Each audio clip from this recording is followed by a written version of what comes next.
આજે ગાંધીનગરમાં હું કોઈ જગ્યાએ જામ છું, બાંધકામ ચાલુ હોય ત્યારે ઉભા રહીને બેનને પૂછું, બેન નાના નાના છોકરાઓ સાથે તમે મજૂરી કરો છો, કયા વિસ્તારના છો?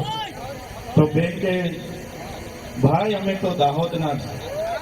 જ્યારે હું રસ્તા પરથી નીકળું, ડામર રોડનું કામ ચાલતું હોય, આરસીસી રોડનું કામ ચાલતું હોય અને બહેનો ત્યાં કામ કરતી હોય, કાળી મજૂરી કરતી હોય, ધગધગતા તાપમાં અમને થાય કે આ કાના છે, આપણા વાળા જેવા લાગે છે, ગાડી ઉભી રાખો, આપણે પૂછી લઈએ અને ઉભા રહીને પૂછીએ કે બેન કાના છો, ક્યાંથી આવ્યા છો આ રોડનું કામ કરવા માટે? તો મને કહે ભાઈ અમે તો દાહોદથી છે.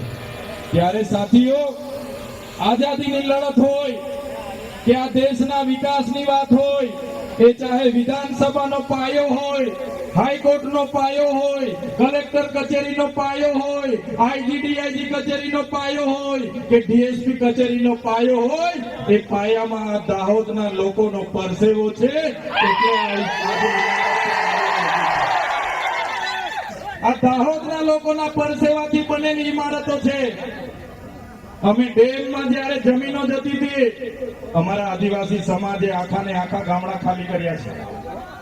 નેશનલ હાઈવે બને, આખા ને આખા ગામડા ખાલી કરાવ્યા છે.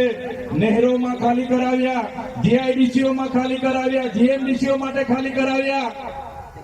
અને આજે જયારે અમારો સમાજ હાથમાં પોટલા, હાથમાં છોકરા અને 2 ટકના રોટલા માટે આજે અમારે શહેરોમાં જવું પડે છે, ત્યારે ધારાસભ્યને શરમ નથી આવતી, એ સાંસદને શરમ નથી આવતી.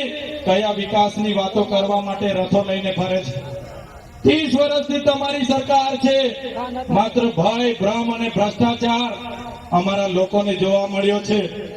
આજે અમારા દાહોદમાં લોકોને રોજગારી નથી અને દેશના વડાપ્રધાને કહેતા હતા કે હું ખાઈશ નહીં ને ખાવા દઈશ નહીં, અને દાહોદમાં ભાજપના મંત્રીના દીકરાઓએ કરોડોનો મનરેગાનો કૌભાંડ કરી દીધું.